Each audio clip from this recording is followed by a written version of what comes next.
Water slide decals versus nail stamping. We're going to put them both to the test, and I'm going to give you all the tips and tricks for how to do them as a beginner. What's up, nail crew? It's Nicole, your fellow nail obsessed DIYer. If you are anything like me and you struggle with drawing nail art, basically my stick figures look sad, then this is going to be the video for you. I have found that over the past 5.5 years I've been doing my nails, all the times I have tried nail art by hand drawing, they're just sad. Once in a while I can do something that looks semi-decent, but for the most part it ends up with a lot of frustration. So what I started to do was figure out ways to do nail art that didn't have to have anything to do with gels or drawing. My two favorite ways to do nail art are water slide decals and then stamping. So on my left hand, we're going to start with doing water slide decals. And I wanted to do a really simple mani where I just did one color of dip powder on all of my nails and then showed you how to do the water slide decal. So if you're doing dip as your base, you would dip like you normally do for your colors. I have builder gel down on my natural nails, so I only need to do 2 layers of the dip powder. I do them all the way back to my cuticle because I build my apex with my builder gel, and then I do a layer of clear dip powder. Now, when you're doing water slide decals, you don't want to do that layer of clear dip powder on the nails that you're going to be doing the water slide decals on, and I will show you why. The first thing I like to do is get all of my colors dipped. And once I have all my colors dipped, the nails that I'm going to be putting the water slide decals on, those I don't go through and put the clear on. So I decided to do the water slides on my middle finger and my ring finger. And normally when I'm doing decals, I do white underneath them, but I thought, you know what? I'm going to try and see if I can do this off-white color and see if the decal still pops. It definitely still popped over this color. So this is good to know. Like sometimes I just forget to do white under them. If you have clear decals, you pretty much always want to use white because the decal is not going to show up as well. So let's say you used like a dark brown color or something and you try to do the decal over it. Well, the decal is most likely not going to pop because it's meant to be over a white background if it's a clear decal. Now, if the decal is one of the ones that has like a white backing on it, then you can do those over pretty much any color. Now, again, they'll still look better over white, but you can do them over most colors. The ones I'm using had a clear background. This color that I'm using on my left hand is from CN Designer Dips. It's called Eggnog and it is so beautiful. It's this gorgeous shimmery cream that I thought would be perfect for these poinsettia decals that I have from Pretty and Savage Creations. So you notice that on my middle and my ring finger that all I did was add my activator down and I didn't do clear dip powder. I did clear dip powder on my thumb, pointer, and pinky, and then I brushed that off. I added the activator on those, but on my middle finger and my ring, I just did the activator after the color, and you'll see why next. My right hand that I actually did at the same time as my left is totally mismatched per usual. This is something I don't usually show, but I wear very mismatched nails because I just don't care. I love doing whatever I want, whenever I want to my nails, and once in a while, I'll do manis that like kind of coordinate colors. Other times, I do completely different ones. So, like, they were both Christmassy, wintry type theme nails, manicures. So I thought, I'm just gonna go with two very, very different ones this time. These two colors that I'm using on my right hand are from OG Dip Powder, and OG has the most hilarious name for dips. They're often after movies or TV shows, and this gorgeous white flake is called You Can't Ride Two Horses with One Ass. Sugarbean, if you know what that's from, drop a comment and let me know if you know what movie reference that is from. And then the blue that I'm going to be using is called Like I Could Tip a Cow by Myself from the same movie. So I'll see who in the comments gets this right. Okay, so first I'm dipping the white flake, and anytime I'm dipping flakes, foils, and glitters, I like to pour the powder into one of my dip cup liners that I get from SJ3 Designs, and then I lay my nail flat into it. It gives the best coverage for flakes, foils, and glitters. But you saw me on my left hand, I poured the powder over it. That's because it was a shimmer. So for shimmers and solids, I like to pour the powder over. It gives a really even, beautiful coverage. And then for the glitters, flakes, and foils, I lay my nail flat and I kind of like shake up the powder so that the majority of the flakes, foils, or glitters comes up to the top and just really gives you a great coverage that way. Now, something else that's really key, regardless of whether you're pouring over or laying your nail flat, is getting your layers really thin. So the thinner that you can keep your layers, the better. I know that almost sounds strange, but it's actually better to have a higher number of thinner dip layers than a lower number of thick layers. The lower number of thick layers for dip nails tends to crack, chip, lift, and we don't want any of that, right? Like, I know I personally do my manis a lot, but I know for a lot of you watching, you don't do that. You might be doing your nails every 2 weeks, every 3 weeks, or maybe some people more. I know some people will keep them on for like close to a month.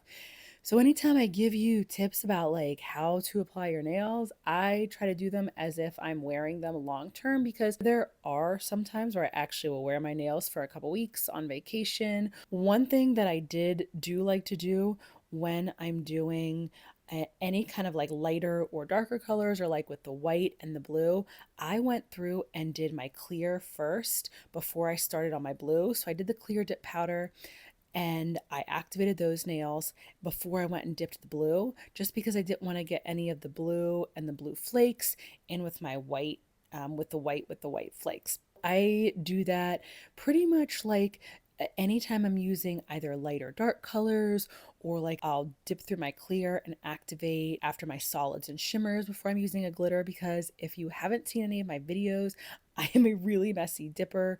In one of my shorts that I just posted, I think I posted so far, I actually showed how I spilled dip all over my clothes that I was wearing.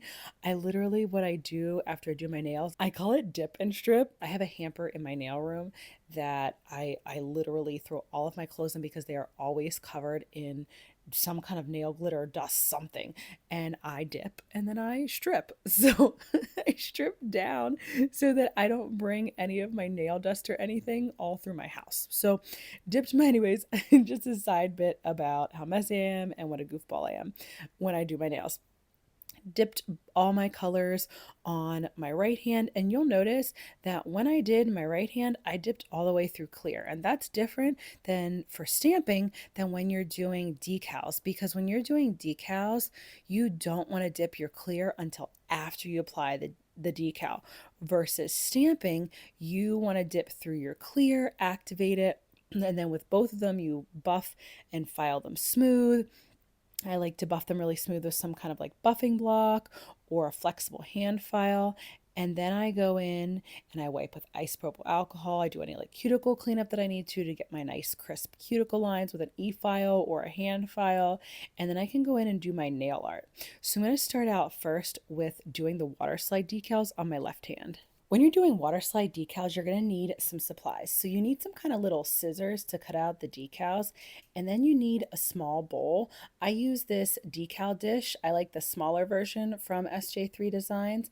That's what I use to fill with water, because Waterslide decals are exactly what they sound like. The water helps the decal slide off the backing, and then you apply it onto your nails. Now, I actually gave up Waterslide decals for quite a few years, because I am trying not to use gels as much, just because with the prevalence of gel allergies, and just for my personal sake, I don't want to use gels a lot, because I use builder gel regularly, so I'm trying not to use a lot of anything else. I did not like any other bases to apply my decals until I found this chokehold from Pretty and Savage Creations. conditions, it is absolutely amazing.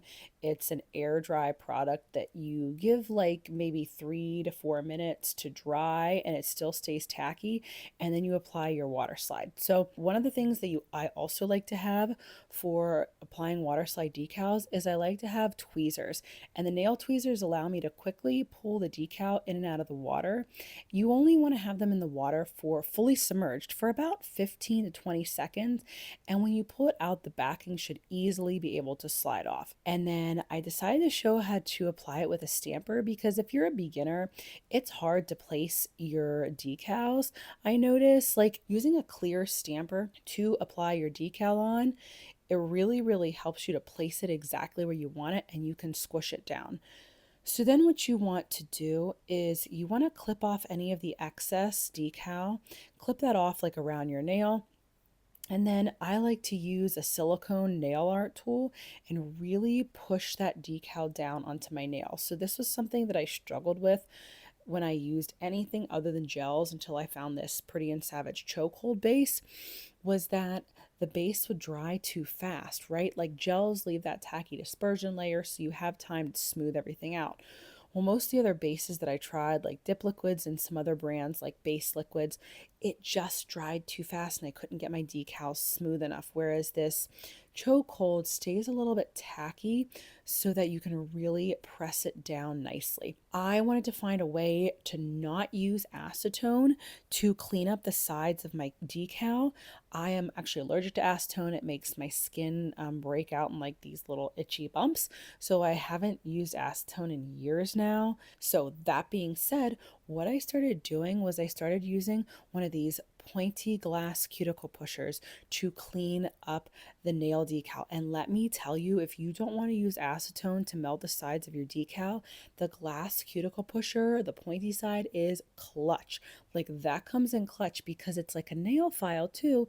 So you can just scrape very gently around the whole bit of the decal, like around your cuticles, around the sidewalls, and even around the front, and it gives you these beautifully crisp lines for your water slide decal if you don't want to use acetone to melt around the edges. You definitely have to be careful about using the glass cuticle pusher, because if you push too hard into your cuticles or your sidewalls, you can still kind of cut up your finger a little bit. Now, it's a lot harder, um, but if you're like me and you're messy and you're a bit rough with everything, just be gentle because it is possible. Once you have your decal exactly where you want it, it's all smoothed out, it's all nice and clean around the edges, then you can go in with your dip liquids, use your dip base, dip your nails into clear dip powder. Now the key is going to be to make sure that you use thin layer of dip base, and then you want to use super crystal clear dip powder. So I'm using CN's clear called 2020, and it is so clear. And then once you make sure that all of the liquid is fully absorbed with the clear dip powder, then you brush off the excess and activate it. And now we're going to jump into our stamping. So TikTok Shop got me, per usual, it got me with this pack of chrome powders from a cart that I wanted to try. And I thought, okay, I want to practice some of my chrome stamping because it is so much easier than you think. I was shocked how easy this way is. What I use is a clear sticky stamping polish, and the clear sticky stamping polish is actually from Clear Jelly Stamper.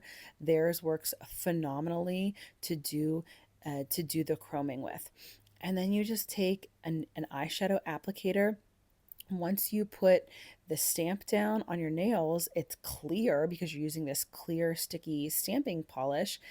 Then you go in right after that and you dab some of the chrome powder right on top of the stamp and kind of let that set for a minute, and then brush off the excess, and you get these beautifully chromed stamp designs. Like once I tried it a couple manis ago, I was like, oh my gosh, I need to do this so much more often. It is so easy, and I knew I wanted to do it. I had this beautiful stamping plate with all these different snowflake designs from Uber Chic that I was like, yes, this is exactly what I need to use it on. I even knew I wanted to use a blue chrome.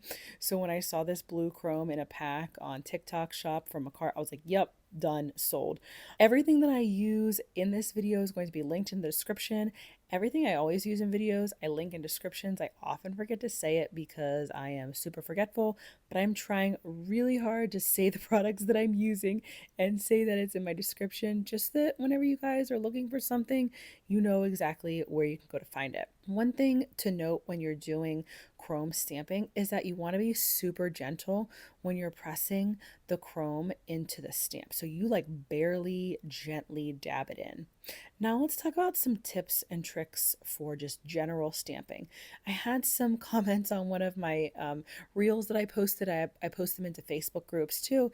You know, people said, you make this look so easy. Let me tell you, stamping did not come easily to me. When I first started, I was horrendous at it. I literally gave up for a year until I had a nail friend who is amazing at stamping. She gave me a ton of tips and tricks. So I'm going to pass on all of those to you. And I do this in all of my nail stamping videos. You want to apply just enough polish to cover the image. You don't want to flood the plate with stamping polish, whether you're going to use this clear stamping polish for the chroming or using a colored polish. Just enough stamping polish to cover the image. You want to scrape firmly and quickly at a 45-degree angle, no more than 2 scrapes. If you scrape off too much, you're not going to be able to pick up the image. And then the other key is rolling your jelly stamper in the opposite direction that you scrape. So if you scraped downwards, you're going to roll the jelly stamper upwards. If you scrape to the left, you're going to roll the stamper over the image to the right. And the other key that I just was talking to somebody about the other day, they kept saying, you know, I'm doing all the things, and I like went through all the steps, and they said, I think I'm pressing too hard. So if you press really hard with the stamper into your plate, you will not pick up the image. You have to have a really light touch. And let me tell you, as somebody who is rough with basically everything I touch, this was probably one of the hardest parts for me, was to getting that rolling of the image gently, a rolling of the stamper gently over the image. That takes practice. So that's something that is nice about stamping too, is like, let's say you mess it up, wipe it off with alcohol, no big deal, and try again. So you can keep on practicing, even if it's on your current dip mani or your gel mani, whatever you're doing. I like to keep some kind of either washi tape or masking tape with me, and then I very gently dab around the stamped image that's on the jelly stamper and get off any of the pieces of stamp that I don't want on it, so that when I press it down onto my nail, I'm just picking up exactly what I want on it. I went through and I apply my Maniology smudge-free top coat over my entire nail so that I can go through and use dip liquids exactly how I normally would once my smudge-free top coat dries. It totally seals in the image, and then you can just use your dip liquids, your activator, and your top coat. I made sure that my clear over top of my decal was nice and smooth, and went over it a little bit with my e-file, and then finished top coating like normal. Drop a comment and let me know which one you think is easier, decals or stamping. Check out this next video to learn more easy nail art with me. Thanks for joining me today, nail crew.